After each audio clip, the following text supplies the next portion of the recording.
Hello साथियों, आपका अपने YouTube चैनल कर्मा एजुकेशनल में स्वागत है। और आज हम लोग यहाँ पर तुलसीदास का जीवन परिचय अर्थात जो है कि गोस्वामी तुलसीदास के बारे में विस्तार पूर्वक जानेंगे और इनके पूरे जीवनी को जो है हम एकीकृत और जो है कि एक अच्छे ढंग से जो है यहाँ पर जानने का प्रयास करेंगे। दोस्तों देखिए, सबसे पहले हम यहाँ पर जो है कि एक शब्द में अर्थात जो है कि शॉर्ट में हम लोग पहले देखेंगे, फिर इसको विस्तार पूर्वक धीरे धीरे करके सारी चीज़ों को जो है कि एकीकृत देखते जाएंगे। देखिए, सबसे पहले हमारे पास आता है, ठीक है, ये तुलसीदास का जो जीवन परिचय है।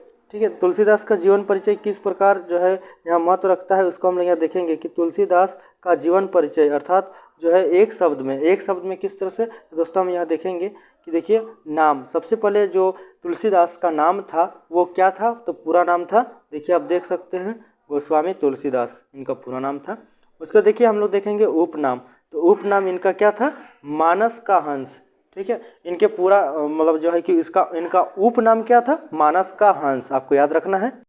फिर देखिए, फिर हमारे पास आता है पिता का नाम अर्थात इनके पिताजी का क्या नाम था, तो आत्माराम दुबे इनका पिताजी का नाम था। ठीक है, और उसके बाद देखिए फिर हम नेक्स्ट देखेंगे तो इनके माता का क्या नाम था, तो दोस्तों देखिए इनका माता का नाम मैं आपको बता दूं, इनकी माता जी का नाम था हुलसी। ठीक है, हुलसी। मैं उम्मीद करता हूँ कि आपको याद करने में काफ़ी आसानी होगा क्योंकि इनका नाम तुलसीदास है, ठीक है, और इनकी माता का नाम क्या है, तो हुलसी है। ठीक है, आपको ये चीज़ याद हो गया।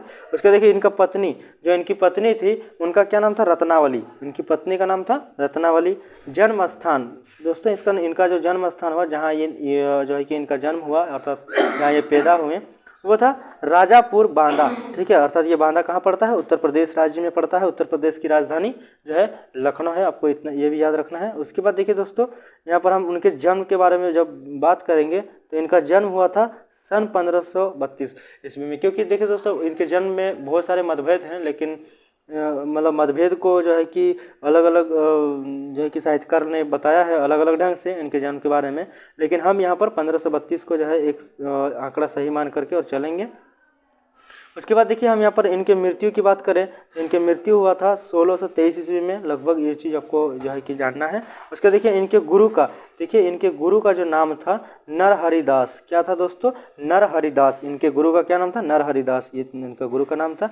उनकी जब प्रमुख रचनाएं की बात करेंगे तो देखिए दोस्तों, इसकी जो प्रमुख रचनाएं थी वो थी, देखिए पहला श्री रामचरितमानस, जो कि इनके विभिन्न रचनाओं में सबसे महत्वपूर्ण रचना थी रामचरितमानस, जिनको इन्होंने काशी में जाकर के लिखा था। ठीक है, काशी में। चलिए इसको ये देखिए। उसके बाद देखेंगे हम दूसरा, तो दूसरा है विनय पत्रिका। ठीक है, दूसरा क्या है दोस्तों, विनय पत्रिका। ठीक है, कि तीसरी जो है वो है कवितावली है, और चौथी है गीतावली। दोस्तों ये जो प्रमुख रचनाएं जो विशेष जो है कि बहुत महत्वपूर्ण थी, ये आपको देख लिया। अब देखिए, अब हम देखेंगे इनकी भाषा।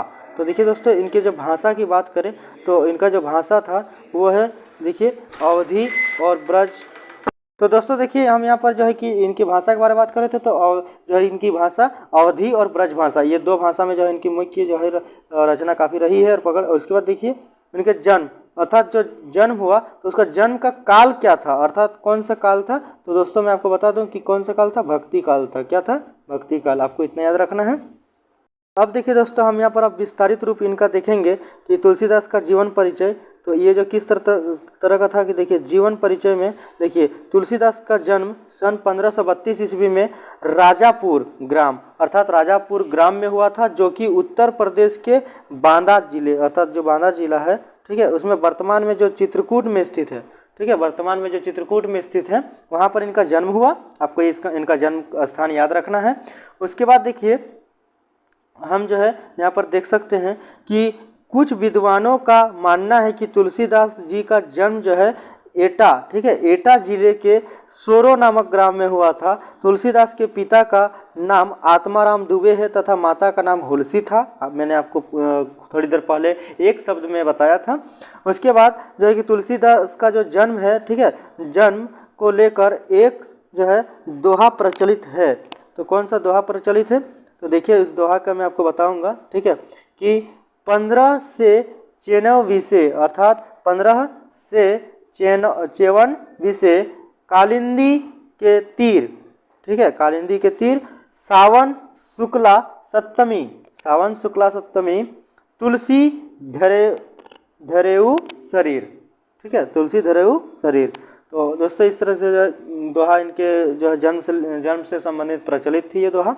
उसके बाद देखिए अब हम इनका जो है ये बाल्यकाल अर्थात जो ये छोटे थे तो ठीक है, बाल्यकाल में क्या इनके साथ हुआ उसको देखेंगे। देखिए तुलसीदास का जो है बाल्यकाल अनेक आपदाओं में बीता। अर्थात दोस्तों इनका जब बचपन का समय था काफ़ी आपदाओं से, काफ़ी जो है इनको जो है कि तकलीफ़ों और उत्पीड़नों का सामना करना पड़ा था। देखिए जैसे कि भिक्षोपजीवी परिवार अर्थात जो भिक्षा मांग करके जो है अपना जीवन निर्वाह करते हैं, अपना जीवन को काटते हैं, ठीक है। परिवार में उत्पन्न होने के कारण जो है क्या हुआ कि बालक तुलसीदास को भी वही साधन जो है अंगीकृत करना पड़ा और कठिन अर्थ संकट, ठीक है, कठिन अर्थ संकट से गुजरते हुए परिवार में नए सदस्यों का आगमन, ठीक है, नए सदस्यों का आगमन जो है हर्षजनक नहीं माना गया, ठीक है, नहीं माना गया। और देखिए ये नहीं माना गया उनका जो है कि ये जब वो पैदा हुए तो नए सदस्य का आगमन हर्षजनक मतलब खुशी का जो है कि बात नहीं मानी गई। और उसके बाद देखिए और अभुक्त मुक नक्षत्र में पैदा होने के कारण जो है इनके माता पिता ने इनका त्याग कर दिया था दोस्तों। अर्थात जो है कि ये जो पैदा हुए थे वो अभुक्त मूल नक्षत्र में पैदा हुए थे और इस कारण से जो है इनके माता पिता ने इनका त्याग कर दिया, ठीक है। और उसके बाद देखिए कि सौभाग्यवश तुलसीदास की जो है मुलाकात बाबा नरहरिदास से हुई। अर्थात दोस्तों कि जो तुलसीदास है इनका एक लक मान लीजिए कि इनका भाग्य ठीक था कि इसकी वजह से जो है इनके मुलाकात बाबा नरहरिदास से हुआ और जो है तुलसीदास का पालन पोषण भी बाबा नरहरिदास के संरक्षण में हुआ। और बाबा, ठीक है, जो ये नरहरिदास थे, ठीक है, तो बाबा नरहरिदास के जो है इनको ही इनका गुरु हुए, मतलब ये नरहरिदास ही इनके गुरु हुए और गुरु के शास्त्रों का ज्ञान लेने के बाद ये काशी आ गए, अर्थात काशी बनारस, ठीक है, काशी जो आ गए। और तुलसीदास की मृत्यु जो है सन 1623 ईस्वी में जो है हुआ और ये काशी के अस्सी घाट पर हुई थी और इनकी मृत्यु के संदर्भ में भी एक दोहा प्रचलित है। देखिए दोस्तों जब ये मृत्यु हुआ इनका तो उसमें भी एक दोहा प्रचलित है। तो दोहा क्या है कि संवत 16, ठीक है, संवत 1680, ठीक है, 80 गंग के तीर श्रावण, ठीक है, श्रावण शुक्ल सप्तमी तुलसी तजयो शरीर। ये जो है दोहा इनके मृत्यु पर प्रचलित थी। अब देखिए दोस्तों हम जो है अब इनके विवाह और वैराग्य जीवन, ठीक है, विवाह और वैराग्य जीवन के बारे में देखेंगे कि काशी में इन्होंने जो है परम विद्वान महात्मा शेष सनातन जी, अर्थात देखिए दोस्तों ये चीज़ आपको याद रखना है कि काशी में जो है इन्होंने क्या किया कि महात्मा शेष सनातन, ठीक है, महात्मा शेष सनातन जी से वेग वैराग दर्शन इतिहास पुराण आदि का ज्ञान अर्जित किया। तो दोस्तों देखिए इनके जो प्रथम गुरु वो तो नरहरिदास रहे, उसके बाद जिनसे इन्होंने जो है सनातन क्या थे तो शेष सनातन जी थे जिनके जो है कि सहयोग में रह कर के इन्होंने क्या किया तो वेग, ठीक है, वेदांग दर्शन इतिहास पुराण। तो दोस्तों मैं आपको यहाँ पर एक चीज़ बता दूँ कि वेदांगों की संख्या जो है 6 है और पुराणों की संख्या 18 है। आपको ये चीज़ याद रखना है कि इनका जो ज्ञान इन्होंने यहाँ से अर्जित किया और 29 वर्ष की आयु में तुलसीदास जी का विवाह एक सुंदर कन्या रत्नावली के साथ हुआ। अर्थात दोस्तों एक जो है जब इनकी उम्र 29 वर्ष की होती है तब इनका विवाह जो है रत्नावली नाम की एक सुंदर कन्या से हो जाती है। और जो है देखिए यहाँ पर आप देख सकते हैं कि तुलसीदास ने अपनी सुंदर पत्नी से जो है बहुत प्रेम करते थे, अर्थात ये अपनी जो है कि वाइफ से प्रेम करते थे। एक दिन उनकी पत्नी मायके चली गई और जब इनको पत्नी की याद आई, ठीक है, अर्थात जब इनकी पत्नी की याद सताई तो ये क्या किए कि तो यह आंधी तूफान का सामना करते हुए, ठीक है, आंधी तूफान का सामना करते हुए अर्थात जो है कि उस समय आंधी तूफान चल रहा होगा और उस समय आधी रात को ससुराल पहुँचे। देखिए दोस्तों इनका जो पत्नी के साथ कितना प्रेम था यहाँ पर आप समझ सकते हैं कि आधी रात को आंधी तूफान का सामना करते हुए जो है अपनी पत्नी के पास पहुँचे, ससुराल पहुँचे ठीक है। लेकिन इस तरह आधी रात को पहुंचना पत्नी को अच्छा नहीं लगा और इस पर जो है रत्नावली ने इनकी जो है वत्सरणा की, अर्थात जो है कि उस पर गुस्सा किया कि ये जो है कि जो आधी रात को इनके पास गया इसलिए। और अब देखिए, अब जो है कि यहाँ पर हम एक चीज़ देख सकते हैं, इसमें भी एक जो है कि इससे जुड़ी हुई एक जो है दोहा है। क्या है कि आप देख सकते हैं, इनका दोहा है कि अस्ति चरम मह देह मम तामे ऐसी प्रीति तेसी जो श्री राम मह होती ना तो भाव हेती। अर्थात जो है कि ये गुस्सा करते हुए उसकी पत्नी कहती है कि जो है ऐसा प्रेम ये वो, ठीक है। तो इस तरह से जो है कि इसको पूरा उनकी पत्नी इस पर गुस्सा करती है। उसके बाद देखिए साहित्य में स्थान किस तरह से है, तो आपने काफ़ी कुछ देखा कि इस तरह पत्नी से झगड़ा, ठीक है, डांट सुनना और जो है उन्हें अच्छा नहीं लगा और वे घर संसार छोड़ के जो है वैराग्य हो गए और श्री राम के पवित्र चरित्र, ठीक है, श्री राम के पवित्र चरित्र का गायन करने लगे। और तुलसीदास ने अपनी सबसे प्रचलित ग्रंथ रामचरितमानस की जो है काशी में वहीं पर लिख डाला और वहीं पर जो है उनका फिर वखान करने लगे। और इस तरह से उसके बाद जो है देखिए दोस्तों, अब जो हम यहाँ पर देखेंगे और ये एक इम्पोर्टेंट जो है कि पॉइंट है यहाँ पर, एक थोड़ा ये देख लीजिए कि महाकाव्य श्री रामचरितमानस को विश्व में जो है विश्व के 100 सर्वश्रेष्ठ लोकप्रिय काव्यों में, ठीक है, 100 विश्व के, देखिए यहाँ पर आप नोटेड पॉइंट है कि विश्व के पूरा वर्ल्ड में 100 सर्वश्रेष्ठ लोक काव्य अर्थात लोकप्रिय काव्यों में कौन सा स्थान दिया है रामचरितमानस को, तो दोस्तों आपको याद रखना है 46वां स्थान दिया गया है। कितना स्थान दिया गया है? 46वां। अब देखिए, अब हम यहाँ पर देखेंगे कि तुलसीदास की रचनाएं, अर्थात जो है कि महत्वपूर्ण टॉपिक है, आप इस चीज़ को एकदम ध्यान से यहाँ पर सुने और देखें। दोस्तों मैं आपको बता दूं कि तुलसीदास की रचनाएं में तुलसीदास ने बहुत सी रचनाएं की थी, लेकिन प्रामाणिक अर्थात प्रामाणिक तौर पर सिर्फ 12 ग्रंथ ही माने जाते हैं।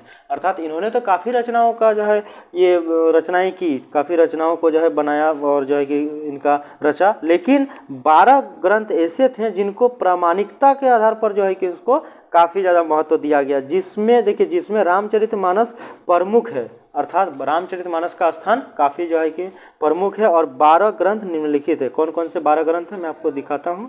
तो देखिए यहाँ पर आप देख सकते हैं,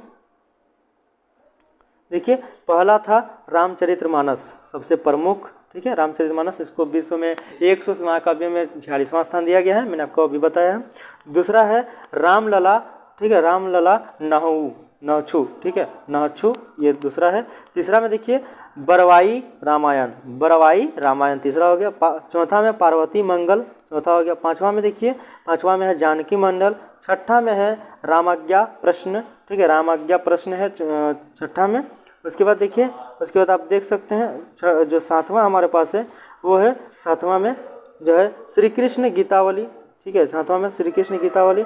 आठवां में जो है, आठवां में है आपका जो है सिर्फ गीतावली लिखा हुआ है, ये चीज़ आपको ध्यान देना। और नौवां में है साहित्य रत्न और 10वां में है दोहावली, ठीक है, अर्थात 11वां में जो 11 नंबर में है वो है वैराग्य संदीपनी और 12वां नंबर में जो है अंतिम विनय पत्रिका। अर्थात ये जो 12 रचनाएं हैं इनकी प्रमुख रचनाएं थीं और इनको जो है इन रचनाओं के माध्यम से इन्होंने जो है इनका काफ़ी जो है विश्व प्रसिद्ध कवि के रूप में जाने माने जाते हैं।